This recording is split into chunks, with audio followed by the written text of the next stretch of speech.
Hello students, अब तक हम लोग चार्ज और चार्ज की प्रॉपर्टीज और मेथड ऑफ चार्जिंग के बारे में देख चुके हैं और बात कर चुके हैं, लेकिन अब इंपॉर्टेंट टॉपिक शुरू होने वाला है, that is called Coulomb's law. अभी तक तो ऐसा बोल सकते हैं कि हम ट्रेलर चल रहा था, लेकिन पिक्चर अभी बाकी है मेरे दोस्त। अब चालू होती है बहुत इंपॉर्टेंट चीज, कूलम्स लॉ, जिसके बेसिस पर काफी ज्यादा क्वेश्चंस पूछे जाते हैं। नीट IIT ट्रिपल में बहुत सारे इंपॉर्टेंट टॉपिक्स से रिलेटेड यहाँ पर आते हैं। एज वी नो दैट हम लोगों ने बहुत छोटी मोटी बात कर ली थी, थोड़ी सी मैं रिपीट कर देता हूँ ताकि आप लोगों को कहीं जंग वंग लग गया हो तो साफ हो जाएगा। चार्ज दो तरह के होते हैं, पॉजिटिव नेगेटिव चार्ज होते हैं। सिमिलर चार्ज एक दूसरे को रिपेल करते हैं या अपोजिट चार्ज अट्रैक्ट करते हैं। चार्ज की प्रॉपर्टीज के बारे में हम लोगों ने बात कर ली थी। मेथड्स ऑफ चार्जिंग हम लोगों ने देख लिया था, फ्रिक्शन होता है, कंडक्शन होता है, इंडक्शन होता है। इसके साथ साथ चार्ज के डिस्ट्रीब्यूशन के बारे में बात कर ली थी हमने कि चार्ज का डिस्ट्रीब्यूशन जो है वो तीन तरह का होता है, linear charge distribution, surface charge distribution, volume charge distribution. इन तीनों की डेंसिटीज के बारे में बात करनी थी। लेकिन अब जो है वो सबसे इंपॉर्टेंट टॉपिक नया, बिल्कुल ताजा फ्रेश हो जाओ, क्या है? Coulomb's law. कूलम्स लॉ क्या बोलता है कि जैसा कि हम लोग जानते हैं दो चार्जेस के बीच में, चाहे सिमिलर चार्ज हो या अपोजिट चार्ज हो, उनके बीच में फोर्स हमेशा रहेगा। फोर्स उनके बीच में हमेशा रहने वाला है। अगर सिमिलर चार्ज है तो मैंने कहा था रिपल्शन है, और अपोजिट चार्ज है तो अट्रैक्शन है। लेकिन क्या कभी आपने ये जानने की कोशिश की है कि इन दोनों चार्ज के बीच में लगने वाला फोर्स जो है उसका मैग्नीट्यूड क्या है? एक बात, उसके मैग्नीट्यूड को डिपेंड करने वाले ऐसे कौन कौन से फैक्टर्स हैं, दूसरी बात, और तीसरी बात मैं यहां बता ही रहा हूं कि हम उस फॉर्मूले को डिराइव करने वाले हैं। दो चार्ज के बीच में लगने वाला जो force, electrostatic force of attraction या रिपल्शन जो होता है, उसके मैग्नीट्यूड को हम लोग फाइंड करते हैं। तो फटाफट तैयार जाओ। देखिए मेरे पास यहां पर दो चार्ज है Q1, एक तो है Q1 और है दूसरा Q2। मान लीजिए दोनों सिमिलर चार्ज है, सिमिलर चार्ज है। इन दोनों चार्ज के बीच की डिस्टेंस जो है वो मेरे दोस्त है कितनी? D। These two charges are placed at distance D with each other. Now if these two charges are similar then they will repel each other. तो वही तो मैं जानना चाहता हूं कि रिपल्शन फोर्स का मैग्नीट्यूड क्या, और कौन कौन से ऐसे फैक्टर्स हैं जो इन दोनों के बीच में लगने वाले रिपल्शन फोर्स को अफेक्ट करते हैं। तो कूलम्स में C.A. कूलम्स एक साइंटिस्ट थे, उन्होंने दिमाग लगाया, उन्होंने सोचा कि यार बात के आने वाले स्टूडेंट बहुत परेशान हो जाएंगे, कैसे पता करेंगे, तो उन्होंने आपके लिए बहुत अच्छा काम कर गए कि दो चार्ज के बीच में लगने वाले जो कूलम, जो इलेक्ट्रोस्टैटिक फोर्स ऑफ अट्रैक्शन है, रिपल्शन है, उनको अफेक्ट करने वाले फैक्टर्स के बारे में मैं आपको स्टेटमेंट में बता रहा हूं, फिर आपको मैं मैथमेटिकली बताने वाला हूं। The electrostatic force of attraction or repulsion between two charges is directly proportional to product of their magnitude. अब प्रोडक्ट ऑफ देयर मैग्नीट्यूड का मतलब क्या? Q1 का प्रोडक्ट का मैग्नीट्यूड कितना? इस वाले चार्ज का मैग्नीट्यूड Q1, इस वाले चार्ज का मैग्नीट्यूड Q2। उसने बोला कि इन दो चार्ज के बीच में जो भी फोर्स लगे, जो भी फोर्स से मतलब ऐसा नहीं कि मैग्नेटिक फोर्स, इलेक्ट्रोस्टैटिक फोर्स की बात करिए ना यार, इलेक्ट्रोस्टैटिक फोर्स चाहे वो अट्रैक्शन का हो चाहे रिपल्शन का हो, इन दोनों चार्ज के मैग्नीट्यूड के प्रोडक्ट के डायरेक्टली प्रोपोर्शनल। मान लेते हैं कि इन दोनों के बीच में F इलेक्ट्रोस्टैटिक फोर्स लग रहा है, तो कूलम्ब की अगर बात मानी तो उसने ये कहा था कि भैया F is directly proportional to the product of their magnitude Q1 into Q2, directly proportional. Okay, first. दूसरा, उन्होंने ये कहा कि the force acting between these two charges is inversely proportional to product of, is inversely proportional to the square of distance between them. मतलब ये कि इन दोनों charge के बीच में जो डिस्टेंस है ना, क्या है यहाँ पे, क्या दिख रहा है आपको? D दिख रहा है ना। उन्होंने ये कहा कि भैया इन दो चार्ज के बीच में लगने वाला इलेक्ट्रोस्टैटिक फोर्स ऑफ अट्रैक्शन जो है वो इनके बीच में डिस्टेंस के स्क्वायर के इनवर्सली प्रोपोर्शनल होगा। Inversely proportional that is 1/d square. ये दो चीज C.A. कूलम्ब ने आपको साफ तौर पे बता दी थी। C.A. कूलम्ब की इस बात को यदि हम देखें तो इक्वेशन फर्स्ट और सेकंड को मैं कंबाइन करूं तो F directly proportional to Q1 Q2 by d square हो जाएगा। प्यारे बच्चों, दोस्तों, अगर डायरेक्टली प्रोपोर्शन का साइन हटाना है तो हम लोग पहले भी पढ़ते आए हैं और आगे भी पढ़ेंगे कि प्रोपोर्शनलिटी का साइन हटाने के लिए हमको एक कांस्टेंट क्वांटिटी चाहिए होती है। वो कांस्टेंट क्वांटिटी क्या ली है मैंने? K। आपकी जो मर्जी पढ़े वो, लेकिन K ली है, ठीक है। K Q1 Q2 by d square. This is going to be the magnitude of force acting between two charges. लेकिन दिमाग की बत्ती जलानी पड़ेगी। दिमाग की बत्ती क्यों जलानी पड़ेगी और जलेगी भी सही कि साहब ये के क्या है, व्हाट इज के, what should be the value of के, हम के क्या रखें, हमको क्या रखना चाहिए के की वैल्यू। न्यूमेरिकली अगर कोई क्वेश्चन आ गया तो के की वैल्यू हमको क्या रखनी है, तो आप के की वैल्यू जो होती है वो होती है 1/4 पाई एप्सिलॉन 0। अब फिर दिमाग की बत्ती बुझ गई, जली थी और फिर बुझ गई कि यार ये 1/4 पाई एप्सिलॉन 0 है क्या भैया, K is going to be the constant quantity. K क्या है, कांस्टेंट क्वांटिटी, और कांस्टेंट क्वांटिटी की वैल्यू में कहां से दिमाग नहीं लगाना, 1/4 पाई तो पूरा कांस्टेंट है, लेकिन एप्सिलॉन 0 जो है, epsilon 0 is nothing but going to be the electrical permittivity of medium और एयर और वैक्यूम। ये एप्सिलॉन 0 जहां पर लिखा है ना, ये एप्सिलॉन 0 है इलेक्ट्रिकल परमिटिविटी ऑफ एयर और वैक्यूम। ठीक है, एयर और वैक्यूम की इलेक्ट्रिकल परमिटिविटी का मतलब है, अरे भैया जब Q1 और Q2 दो चार्ज तुमने रखे हैं तो ये जो चार्ज जो है ना ये किस मीडियम में रखे हैं, ये वो चीज है उसको अफेक्ट करना। मीडियम जो होगा ना, ये मीडियम के कारण ये वैल्यू चेंज होने वाली है। एयर और वैक्यूम के लिए ये क्या होगी, एप्सिलॉन 0, जिसको आप इलेक्ट्रिकल परमिटिविटी कहते हैं।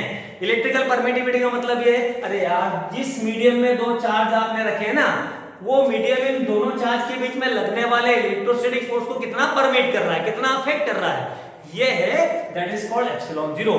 तो यहां पर क्या है, के की जो वैल्यू है वो है हमारे पास 1/4 पाई एप्सिलॉन 0। और दोस्तों 1/4 पाई एप्सिलॉन 0 है तो जब नीट के, आईआईटी के कॉम्पिटिटिव एग्जाम पे तुम क्वेश्चन करने बैठोगे तो तुम्हारे पास ये वैल्यू न्यूमेरिकल होनी चाहिए। तो न्यूमेरिकली इसकी वैल्यू होती है 9 × 10⁹ न्यूटन। चूंकि फोर्स है तो कितना हो जाएगा, 9 × 10⁹ ये आपको न्यूमेरिकल वैल्यू पुट करनी होगी। ठीक है, तो इस तरह हमारे पास जो है वो कूलम्स लॉ में का स्टैंडर्ड फॉर्म आ गया है, F = K Q1 Q2/d², where K is called dielectric constant of air और वैक्यूम, जिसकी वैल्यू एयर और वैक्यूम के लिए 9 × 10⁻, क्या होती है, 9 होती है। This is called Coulomb's law. इसको हम क्या कहेंगे, कूलम्स लॉ कहेंगे। लेकिन बहुत सारी चीजें होती हैं। ये जो इलेक्ट्रिकल परमिटिविटी है एप्सिलॉन 0, इस इलेक्ट्रिकल परमिटिविटी की वैल्यू भी क्या होगी ये हमको पता होना चाहिए, क्योंकि अभी अभी आप बोलोगे कि सर अभी तो आपने कहा कि एप्सिलॉन 0, तो के की वैल्यू यहां पर हमारे पास है 9 × 10⁹ newton per coulomb square into metre square, that is called the value of K. जब न्यूमेरिकल सॉल्व करने वाले हैं तो आपको ये वैल्यू पुट करनी होगी। ठीक है, सब हम बात करते हैं, थोड़ा सा आगे बढ़ते हैं और जो एप्सिलॉन 0 है इसके बारे में और बात करते हैं। देखिए एप्सिलॉन 0 की अगर मैं बात करूंगा तो एप्सिलॉन 0 जो है, epsilon 0 is called electrical permittivity of air और vacuum. Epsilon 0 is called electrical permittivity of air और वैक्यूम। लेकिन एयर और वैक्यूम की कुछ जो एप्सिलॉन 0 है, आपको इसकी न्यूमेरिकल वैल्यू पता होना चाहिए। तो न्यूमेरिकल वैल्यू होगी 8.854 into 10⁻⁻12 coulomb square into newton पर metre square, that is called the numerical value of epsilon 0. okay, epsilon 0 जो है इलेक्ट्रिकल परमिटिविटी एयर और वैक्यूम की होती है। अब मैंने ये कहा था कि दो चार्ज के बीच में यदि मीडियम चेंज कर दूं तो मीडियम चेंज करने का मतलब है तो फिर भैया के की वैल्यू चेंज होने वाली है। के की वैल्यू चेंज होगी तो मैं लिखना चाहूंगा यहाँ पर, आप भी फटाफट अगर लिख रहे हो, सामने बैठ के पढ़ रहे हो तो लिख लेना कि फॉर वैक्यूम के की वैल्यू जो होती है वो क्या होगी रे, 1 होगी। ठीक है, फॉर एयर के की जो वैल्यू होगी वो होगी 1.0061। फॉर वाटर के की जो वैल्यू होगी वो क्या होगी, that is going to be 8। For glass जो के का वैल्यू होगा वो 324 होगा। फॉर मेटल जो value of K that is going to be 1। यहां पर मैंने साफ साफ आपको अलग अलग बता दिया है, ये न्यूमेरिकल वैल्यू मिलने वाली नहीं है, इसलिए आपको नोट डाउन करके रखना है। जब न्यूमेरिकल होंगे तो मीडियम जब वेरी करेगा तो आपको ये वैल्यू उठा करके यहाँ पर रखनी होगी। तो ये एप्सिलॉन जीरो की कहानी हो गई है और साथ साथ हमने के की अलग अलग वैल्यू अलग अलग मीडियम के लिए भी ले ली है। अब एक चीज मैं आपको वापस से थोड़ा सा पिक्चर घुमाता हूं कि एयर और वैक्यूम के लिए जो के की वैल्यू हमारे जो फोर्स आया है वो 1/4 pi epsilon zero Q1 Q2 by D square आया था। 1/4 पाई एप्सिलॉन जीरो की कहानी मैं पूरी बता चुका हूं। अब कहानी क्या होगी, क्योंकि शैतानी खोपड़ी कभी चुप नहीं बैठती तो आपके दिमाग में भी आ सकता है कि सर तो दो चार्जेस रखे हैं, ये दो चार्जेस एयर और वैक्यूम के अलावा यदि किसी मीडियम में रखे हो तो क्या होगा। अरे तो भैया जब एयर और वैक्यूम के लिए जो के की वैल्यू है 1/4 पाई एप्सिलॉन जीरो है और एप्सिलॉन जो है वो इलेक्ट्रिकल परमिटिविटी है एयर और वैक्यूम के लिए, तो ऑब्वियस सी बात है किसी मीडियम में यदि दो चार्ज को आप रखोगे तो मीडियम चेंज होगा तो परमिटिविटी भी चेंज होने वाली है। तो वही मैं आपको कहानी बता रहा हूं। ये इक्वेशन नंबर 1 दे रहा हूं जो एयर और वैक्यूम में हमने दो चार्ज को रखा था। अब मैं बोल रहा हूं कि when two charges are placed in any medium, ये जो मीडियम शब्द आया ना, वर्ड आया ना, इसने मामला गड़बड़ कर दिया है। अरे भैया जब मीडियम चेंज होगा तो दो चार्ज के बीच में लगने वाले फोर्स का मैग्नीट्यूड भी चेंज होगा। तो बोले क्यों होगा क्यों? क्योंकि तुम्हारी परमिटिविटी चेंज हो रही है। यहां पर मीडियम चेंज हो रहा है, मीडियम का नेचर चेंज हो रहा है। मीडियम का नेचर चेंज अगर हो रहा है तो परमिटिविटी भी चेंज होगी, और परमिटिविटी चेंज होगी तो फिर ऑब्वियस सी बात है दो चार्ज के बीच में लगने वाले फोर्स का मैग्नीट्यूड भी चेंज होगा। तो इस बार जब मैंने किसी मीडियम में दो चार्ज को रखा है तो फिर फोर्स को मैं एफ डैश लिख रहा हूं।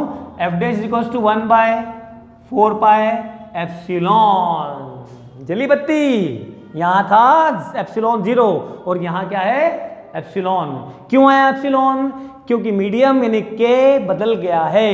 के जो मैंने अलग अलग वैल्यू लिखी ना, ये के की वैल्यू क्या हो गई है, चेंज हो गई है। इसलिए इलेक्ट्रिकल परमिटिविटी की वैल्यू भी आपके पास चेंज होगी। 1/4 pi epsilon zero Q1 Q2 by D square, this is going to be the second equation. ये हमारे पास क्या आ गई है, सेकेंड इक्वेशन आ गई है।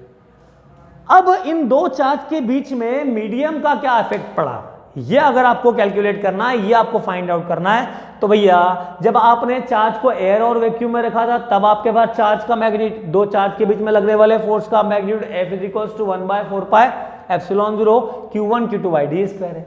यदि आपने चार्ज को दो अलग अलग मीडियम में रखा, दूसरी बार आपने दोनों चार्ज को अलग मीडियम में रखा, तो फिर यहां पर F dash is equals to 1/4 pi epsilon Q1 Q2 by D square. अब इन चार्जेस पर, इन दो जो चार्जेस पर जो हमने जिनको रखा था एयर और वैक्यूम में, उन चार्जेस को यदि मैं किसी मीडियम में रखूंगा तो मीडियम का क्या इफेक्ट पड़ने वाला है उन दोनों चार्जेस के बीच में लगने वाले फोर्स पर, ये हम कैलकुलेट करते हैं। तो सिंपल सी बात है, मेरे पास दो इक्वेशन है, F is equals to 1/4 pi epsilon zero Q1 Q2 by D square, F dash is equals to 1/4 pi epsilon Q1 Q2 by D square. तो यहां पर क्या है, फर्स्ट इक्वेशन सेकंड इक्वेशन, मैं इक्वेशन फर्स्ट को equation second से divide कर रहा हूं, तो देखते जाओ 1/4 pi epsilon zero Q1 Q2 by D square upon 1/4 pi epsilon Q1 Q2 by D square. जो कॉमन टर्म है वो खल्लास, तो क्या हो जाएगा 1/4 pi cancel, Q1 Q2 by D square cancel. तो यहाँ पर मेरे पास नई कहानी आ जाएगी, F upon F dash is equals to क्या होगा, ये एप्सिलॉन ऊपर चला जाएगा, एप्सिलॉन अपॉन एप्सिलॉन जीरो हो जाएगा, F upon F dash equals to E upon epsilon zero, epsilon upon epsilon zero. अब यहाँ पर क्या होगा, एप्सिलॉन अपॉन एप्सिलॉन जीरो को मैं क्या कहूंगा, ER, relative permittivity, the ratio of electrical permittivity in any medium to the ratio of permittivity in air और vacuum is called ER, relative permittivity, और इसको बोलूंगा मैं डाइलेक्ट्रिक कांस्टेंट। क्या कहूंगा, रिलेटिव परमिटिविटी या फिर डाइलेक्ट्रिक कांस्टेंट। अगर अब दिमाग में ये आता है कि इफेक्ट ऑफ मीडियम क्या होगा, यदि मैंने चार्ज को किसी एयर और वैक्यूम में रखा था या किसी मीडियम में रखा था तो चार्ज के मैग्नीट्यूड पे क्या इफेक्ट पड़ा, तो कुछ मत करो, F upon F dash is equals to ले लो आपके, यहां से एफ डैश की वैल्यू यदि आपको फाइंड आउट करनी है तो क्या हो जाएगा, F by K is equals to F dash. जागो जागो जागो और देखो कि magnitude of force in any medium is 1/k times to the force in air और वैक्यूम बिटवीन द चार्जेस। आ गई बात समझ में? यदि किसी मीडियम के अंदर दो चार्ज को आप रखते हो तो उन दोनों चार्ज के बीच में लगने वाला फोर्स का मैग्नीट्यूड एयर और वैक्यूम में रखने के बाद जो फोर्स होता है उसके 1/k टाइम्स होता है। That is the effect of charge in any medium. इसके बाद की कहानी अगले वीडियो में मिलेंगे। और भैया एक बात तो मैं बोलना भूल ही गया, अगर मेरी कहानी तुम लोगों को समझ में आ रही है तो थोड़ा सा लाइक कर दो और सब्सक्राइब करो। कुछ डाउट अगर आती है तो कमेंट्स में लिखो, हाथों हाथ सॉल्यूशन आपके सामने आ जाएगा।